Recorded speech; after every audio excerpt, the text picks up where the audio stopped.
ఒకరోజు ఒక కప్ప పాపం కాలు జారి ఒక గోతిలో పడిపోయింది.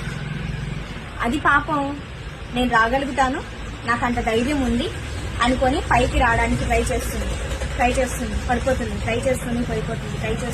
ఈ లోపు ఒక 10 కప్పలు వచ్చేసింది.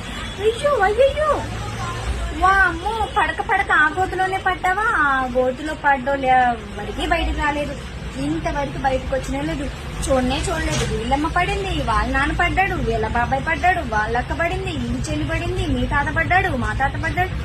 ఆఖరికి నువ్వు కూడా పడ్డావు, ఆ గోతులోనే పడ్డావు. ఆ గోతులో పట్టి ఎవరు పైకి రారు తెలుసా?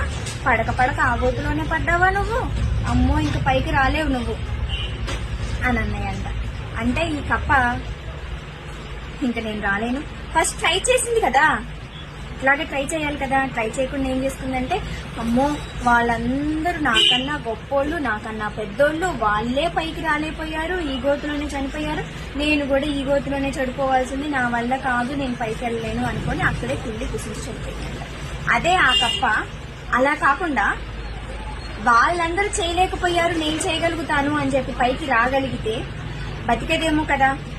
వాళ్ళన్నారు, వీళ్ళన్నారు, ఎవ్వరు ఏమంటే నీకెందుకు అనుకొని నువ్వు ఏది చెయ్యాలనుకుంటున్నావో, నువ్వు ఎలా ఉండాలనుకుంటున్నావో, నువ్వు ఏది చేస్తే నీకు మంచిదని నువ్వు అనుకుంటున్నావో అదే చెయ్యి.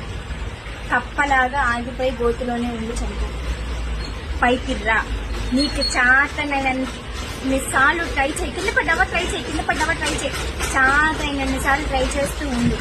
ఏదో ఒక రోజుకి ఫలితం వస్తుంది. ట్రై చేయి. చిన్న కథ.